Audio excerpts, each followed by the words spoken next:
Karibu kwa mara nyingine tena mtazamaji wa The World News katika kipindi hiki cha ulimwengu wa siasa. Jina langu ni Adam Hussein. Marekani imetumia fedha nyingi mno katika mwaka 2025 baada tu ya kuingia kwa rais wa Marekani Donald Trump, hasa katika bajeti ya silaha za nyuklia. Marekani inatajwa ni moja kati ya mataifa yaliyotumia fedha nyingi juu ya nyuklia kuliko nchi yoyote duniani ikilinganishwa na mataifa mengine.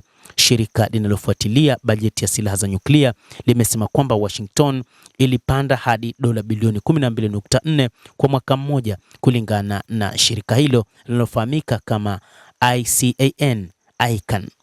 Matumizi ya Marekani kwenye silaha za nyuklia yaliongezeka kwa karibu robo mwaka 2025 ikilinganishwa na mwaka uliopita.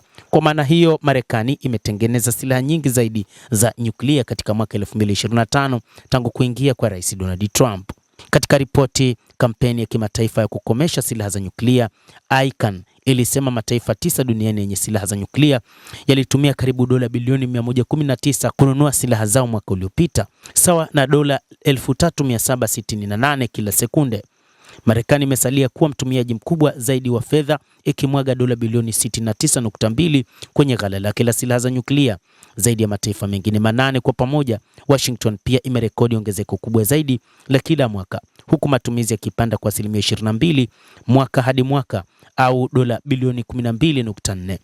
Matumizi yaliyounganishwa na Marekani, Urusi, Uchina, Uingereza na Ufaransa, India, Pakistan, Israel na Korea Kaskazini yalipanda kwa asilimia 19 mwaka baada ya mwaka, ambapo ni sawa na dola bilioni 16.8 hadi rekodi ya juu. China ilishika nafasi ya pili kwa kutumia dola bilioni 13.5, huku Uingereza ikiipiku Urusi kama nchi ya tatu kwa matumizi makubwa kwa mwaka 2025, ikitenga dola bilioni 12.6 ikilinganishwa na dola bilioni 9.5 za Moscow. ICAN, kundi lililoshinda tuzo ya amani ya Nobel, limesema ongezeko hilo linaonyesha kuendelea kwa uwekezaji katika kuboresha na kupanua silaha za nyuklia za kisasa, huku kukiwa na mvutano unaozidi kuongezeka duniani. Mataifa 9 yenye nguvu ya nyuklia yametumia jumla ya dola bilioni 471 kununua silaha zao katika kipindi cha miaka 5 iliyopita. Kundi hilo limesema limeongeza kuwa matumizi ya siku moja ya silaha za nyuklia mwaka 2025 yangeweza kutoa chakula kwa watu milioni 2 kwa mwaka, wakati matumizi ya kila mwaka yangeweza kugharimu bajeti ya kawaida ya Umoja wa Mataifa kwa miaka 32. Ripoti hiyo inakuja wakati Marekani inafikiria kupeleka silaha zake za nyuklia mataifa mengine wanachama wa NATO barani Ulaya, kulingana na ripoti iliyotolewa kupitia shirika la habari la Financial Times wiki iliyopita. Chombo hicho kilisema maafisa wa Marekani wamejadili kupanua mpango wa kugawana nyuklia zaidi za washirika wake wa sasa. Nchi jirani na Urusi, ikiwa ni pamoja na Poland na mataifa Baltic, zimeripotiwa kuonyesha nia ya kuandaa silaha za nyuklia za Marekani. Marekani imeweka silaha za nyuklia barani Ulaya chini ya mpango wake wa kugawana nyuklia tangu mwaka 1950.